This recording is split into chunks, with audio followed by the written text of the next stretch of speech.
Isn't it interesting how the people closest to you can wear the softest smiles while holding the sharpest scissors?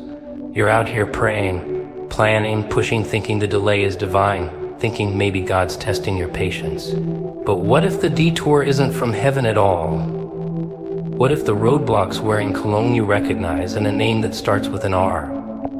Familiar faces, now those are the ones you really gotta watch. Strangers don't bother me. They don't know the script, don't know your weak spots, can't hit the soft tissue. But the ones who've sat at your table, the ones who've heard your dreams in whispers, oh, they know exactly where to aim. And the beauty of it, they don't even need to swing hard. One little word, one look, one seed of doubt, and boom, you're spiraling. You walk into the room thinking you're safe, thinking you're surrounded by love, by loyalty, by your people.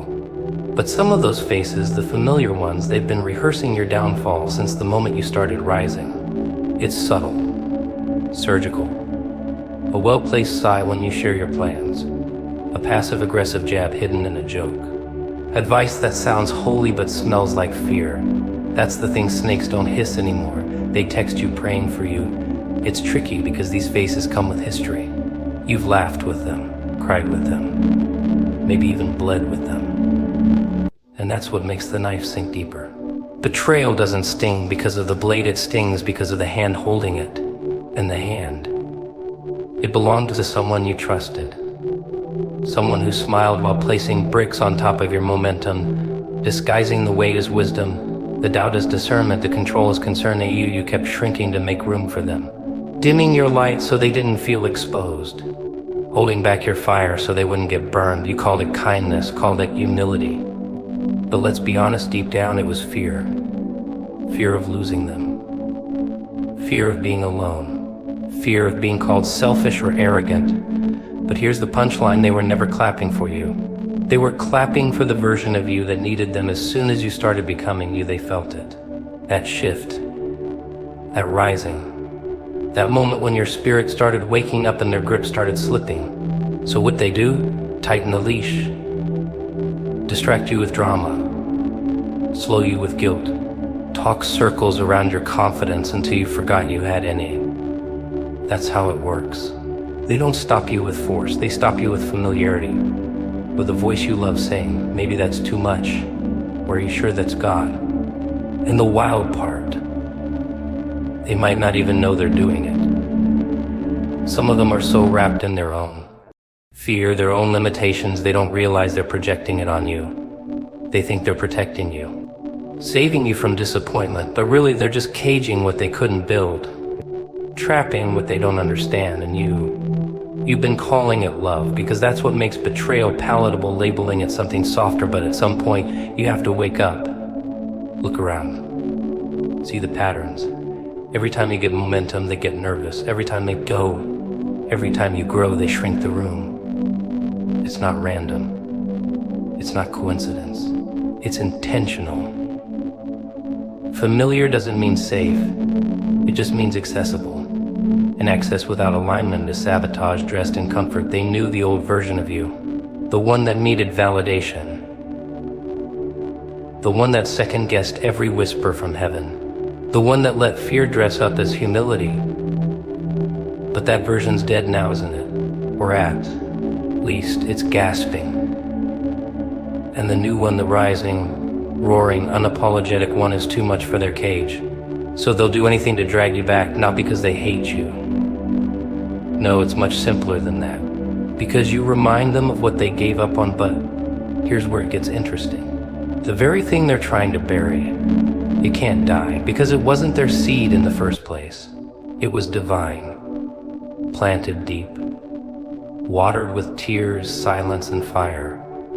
And no amount of shade from a familiar voice can stop what heaven already greenlit. They can slow it, distract it, delay it, but stop it. Not a chance. Not unless you hand over the keys. And that's the real danger, you giving them the authority they were never meant to hold. So now you've got a choice. Keep pretending they're helping, or start recognizing who's really in your corner. Not the one who flatters you, the one who frees you, not the one who comforts your fear, the one who challenges your chains, because destiny doesn't need an audience. It needs alignment. And sometimes that means walking away from what's familiar to step into what's true loyalty. Ah, the magic word. The golden ticket everyone waves around when they want to chain you to a version of yourself that serves them. They don't say it out loud, of course. That would be too obvious. Instead, they dress it up in history, in guilt, in shared memories. We go way back, they say, as if time equals trust. As if years spent tolerating each other means you're obligated to drag dead weight into your future. You start feeling it when you grow just a little. When your back straightens, your voice gets firmer, and your prayers start shifting from help me survive to position me to lead. That's when they start acting funny. Loyalty gets weaponized. They start tugging on that invisible leash you didn't even know you were wearing. Remember who was there for you? They whisper like that's supposed to blind you to the fact that now they're the ones holding you back. And you keep telling yourself, but they've been with me through everything. Yeah, everything that kept you small, everything that kept you safe, everything that kept you silent. They clapped when you were broken, because your brokenness made them feel needed. They loved the version of you that leaned on them. But when healing started looking like independence, when purpose started sounding like boundaries, suddenly the mood changed. That's when discernment becomes your only lifeline. Not emotionalism, not memories, not guilt. Discernment. Because the devil doesn't show up he shows up in the middle of your living room, smiling with a hoodie on, saying you've changed like it's a crime. And maybe you have, maybe God designed you to. But if you're too loyal to the past, you'll betray your future. If you're too afraid to offend, you'll end up disobeying the very God who called you higher. They'll say you're selfish, arrogant, ungrateful. That's how the trap works. They twist the narrative until you feel like the villain in your own breakthrough. You question yourself, you shrink. You try to explain, thinking maybe if they understood they'd support you. But understand this, some people aren't confused. They're just committed to misunderstanding you because your truth threatens their illusion. Of the moment you stop chasing their approval, well, that's when the masks come off. You start seeing the patterns, the emotional blackmail, the selective memory, the subtle manipulation disguised as just being real with you. They'll cry loyalty while sowing seeds of doubt. They'll hug you while praying your wings get clipped. It's not love, it's fear. They fear the version of you that doesn't need them, because needing them gave them control.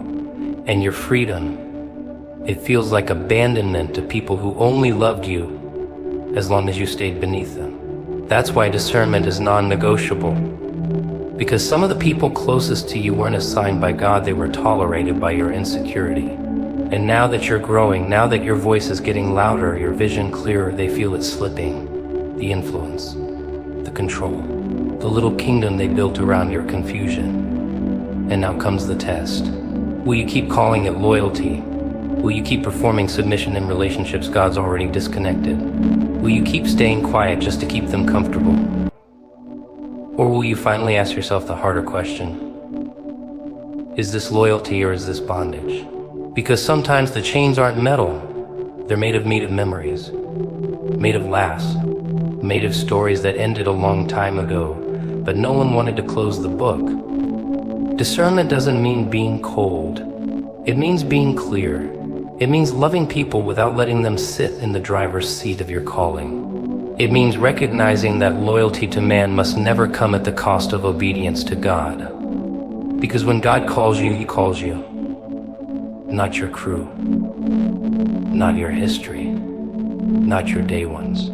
And if they can't go, that's not your failure, it's His filter. But here's the kicker: discernment will make you look heartless to the people who only knew you when you were lost. They'll accuse, they'll mock. They'll say you've changed. And maybe you have. Maybe you were supposed to. Growth isn't betrayal. Obedience isn't arrogance. And distance isn't disloyalty when the direction is divine. So no, you don't owe everyone access. You don't owe everyone an explanation. You don't owe anyone the right to weigh in on your obedience if They weren't there when God whispered the instructions. Discernment means you finally stop asking permission to become who you were always meant to be, even if it makes the room smaller, even if it makes the air colder. Because peace isn't found in loyalty to people, it's found in loyalty to purpose. Jealousy never walks in yelling. It tiptoes, smiles, sits next to you while you talk about your dreams, nods while you pour out your plans, laughs at your jokes, holds your hand, and then ever so softly poisons the room. Not all at once. No, that'd be too easy, too loud. Jealousy is quiet, calculated. It wraps itself in compliments. It disguises itself as support. It says things like, "I'm so happy for you," with a grin that doesn't touch the eyes. It never says what it really feels. No, that would give too much away. It just lingers, watches, waits. And the second your light starts to flicker a little brighter than theirs, that's when the cracks show. That's when the mask slips. They start asking questions like, "Don't you think that's a little much?" Or, "Are you sure that's really for you?" They won't say they're envious, that would be too honest. They'll call it concern, call it caution, call it love, but love doesn't feel like a cage. Love doesn't tighten when you expand. Love doesn't flinch when you fly. Jealousy does. It hates your wings because it sold its own a long time ago. It sees your momentum and remembers the chances it never took. It hears your confidence and tastes the bitterness of every dream it buried. So what does it do? It tries to drag you back, not because you're wrong, but because you're proof it was possible. And the tragedy, sometimes you believe them. You hear their doubt and call it wisdom. You feel their discomfort and call it discernment. You shrink to fit their version of you because confronting the truth that they don't want to see you win hurts too much. So you lie to yourself. You say they're just worried. You say, "Wait, they mean well." And maybe they do. Maybe part of them does, but the other part, the part they don't talk about, that part is terrified of your rise. It's not about what you have. It's what your presence exposes. Your courage exposes their hesitation. Your obedience exposes their disobedience. Your fire reveals their ashes. That's why they can't celebrate you. It's not personal. It's spiritual. You're a mirror they didn't ask for.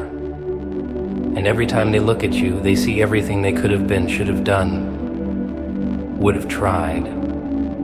If they had the guts, so they tear you down with subtlety, with silence, with absence, with sarcasm, with backhanded praise. They don't stab you, they suffocate you slowly, hoping maybe, just maybe, you'll second guess yourself. Maybe you'll water down the dream. Maybe you'll stop posting, stop building, stop believing. Because if you stop, they don't have to deal with their own reflection. They can stay comfortable, stay small, stay in control. You see it when you win. The room gets quiet. The congratulations sound rehearsed. They show up late or not at all. Suddenly your success is too much. You're doing the most. And you know what? Maybe you are. Maybe you were meant to. Maybe you were never supposed to fit in their box. Maybe their box was the real prison, and your freedom is the breakout that reminds them of everything they gave up on the funny part. Some of them are still watching, still lurking, still pretending, cheering in public, cursing in private, still close enough to collect intel, but far enough to keep their hands clean. And you keep giving them grace, thinking maybe they'll change.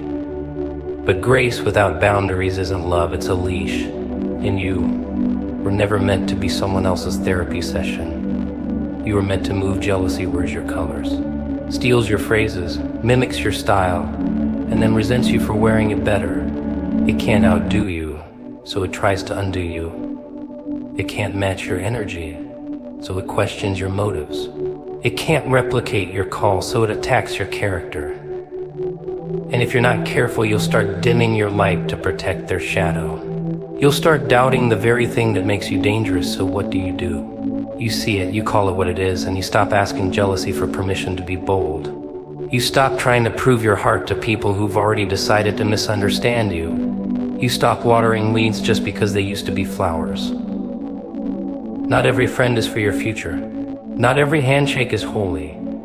Some are just placeholders, temporary actors in the story. They were never meant to finish with you. And when you let go of needing their applause, you start hearing the only voice that matters. The one that whispered the blueprint. The one that saw the trap before you stepped in. The one that doesn't flinch when your light blazes through every fake smile in the room. The one that never needed the crowd to validate the crown. You ever notice how some people just can't stand silence?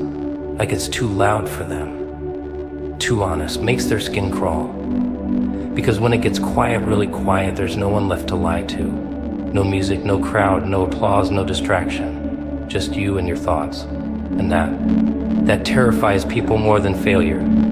Because failure's got noise, drama, excuses, someone to blame. But silence holds a mirror.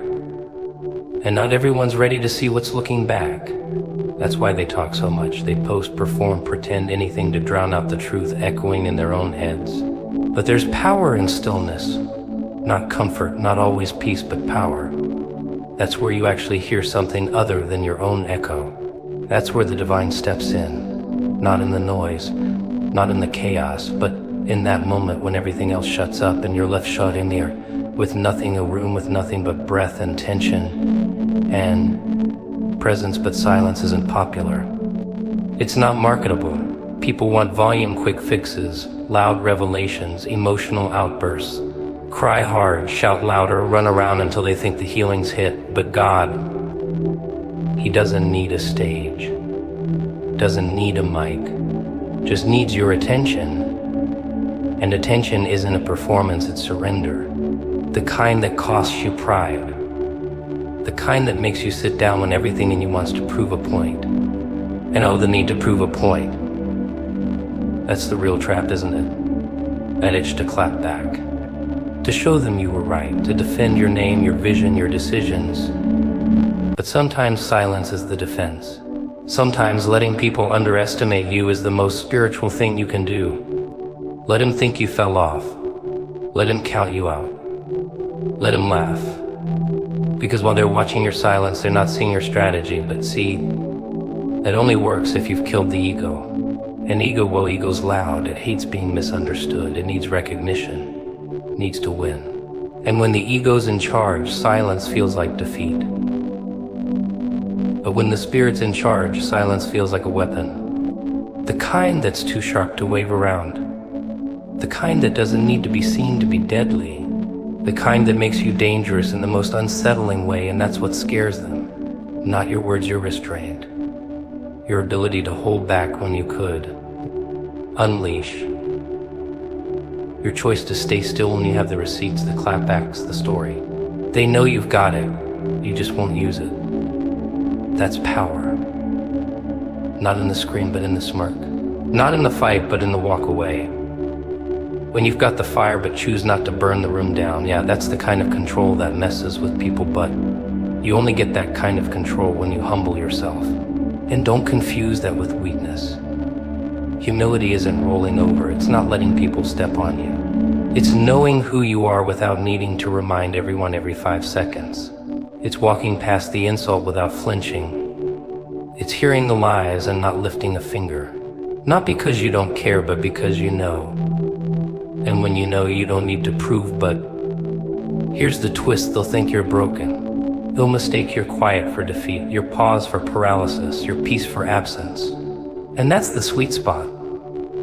Because while they misread the silence, heaven's been planning something behind the curtain. Moving pieces, rearranging rooms, preparing stages.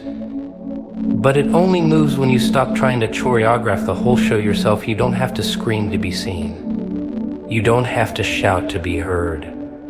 You don't have to announce every step of obedience like it's a press release. Some of the greatest moves God makes in you happen when no one's watching. No likes, no applause, no validation. Just you, him, in a moment so sacred you can't even post about it without reducing it, so stay quiet. Stay low. Keep your head down while the world watches everything but what's really happening. Let them sleep on you. Let them think it's over. Because silence is where the real ones hear instructions. Silence is where giants are made. Not on the mountaintop, but in the dark. Not in the celebration, but in the quiet. That's where heaven whispers. That's where power's passed down. That's where legacy starts building and noise starts fading, and the only thing left is alignment. You ever watch a magician work? Sleight of hand, flash of light, and everyone's looking exactly where he wants them to look, never where the trick actually is. That's how it goes with most people in obedience. They're busy putting on a show. Loud prayers, flashy declarations, big emotional explosions, all smoke, no fire. Because real obedience, oh, it's ugly. It's quiet. It doesn't come with applause or lighting cues. It happens in the moments no one claps for, and when the lights are off and the cameras stop rolling. That's when it really counts. That's when God checks your posture, not your platform. It's easy to be holy in front of a crowd, easy to act surrendered when people are watching. But when no one sees you, when obedience costs you something, and there's no trophy on the other side, that's where the real ones get separated. See, obedience starts where ego ends. You can't follow orders while you're still addicted to control. You can't surrender when your pride still needs to be the main character. That's why some people fake the call. They want the crown, not the cross. They want the power without the pruning, the anointing without the obedience, the miracles without the obedience that sets the stage for them. And the ones who actually obey, they look crazy. They move when no one else would. They give up things people call blessings. They walk away from comfort. They build things that don't make sense. Not because they're reckless, but because they heard something. And once you really hear it, you can't unhear. You're responsible now. The voice doesn't beg. It whispers one time. And if you're waiting for confirmation, applause, or approval, you'll miss it. That's what makes obedience so terrifying. It rarely comes with details. It's not a step-by-step manual. It's more like go, just that. Just one word. And if you're smart or scared, you'll hesitate. You'll overthink. You'll reason yourself out of it. But if you've really let the ego die, you'll move. Not because it makes sense, not because you've calculated the outcome, but because you trust the voice more than your logic. And that's where most people fall off. They need the plan. They want to know the why, the when, the how, the proof. But God, He's not running a focus group. He doesn't explain His timing to your fear. He's not negotiating with your need for certainty. He gives orders, He watches, and the response reveals who you really serve. Do you obey only when it's easy, when it's public, when it benefits your image? Because ego wants to be part of the plan. It wants to make obedience look attractive, desirable, safe. But real obedience strips all of that. It exposes you, makes you look foolish, makes you give up what you thought you deserved, makes you shut up when you want to shout, makes you walk away from applause, from comfort, from the people who make you feel important. And all you've got left is trust. You trust that the voice didn't bring you here to embarrass you. You trust that the delay is not a denial. You trust that even though it looks like loss, it's actually a setup. But that kind of trust doesn't grow in the spotlight. It's grown in the shadows. It's grown in silence. It's grown when your ego is dead and you're not trying to prove anything anymore. That's when you're really dangerous. When you move with no need to explain. When you say yes before the why, when you're not negotiating with the voice, just obeying. Not calculating who might leave you. Not adjusting based on applause. Just obeying. Because you know now anything the ego builds, the ego has to maintain. But what obedience builds, that's sustained by heaven. That doesn't crumble when the crowd leaves, so when people start falling away. When the path gets narrow. When it feels like obedience is costing you more than you thought you could afford. That's how you know you're close. That's how you know you're doing it right. Because the ego can't survive that kind of pressure. It has to die. And in its place comes alignment. Obedience doesn't need credit. Doesn't need a stage. Doesn't even need understanding. It just needs a yes. A real one. The kind that doesn't flinch when the world says you're wrong. The kind that doesn't beg for applause. The kind that walks through fire without asking to see the map first.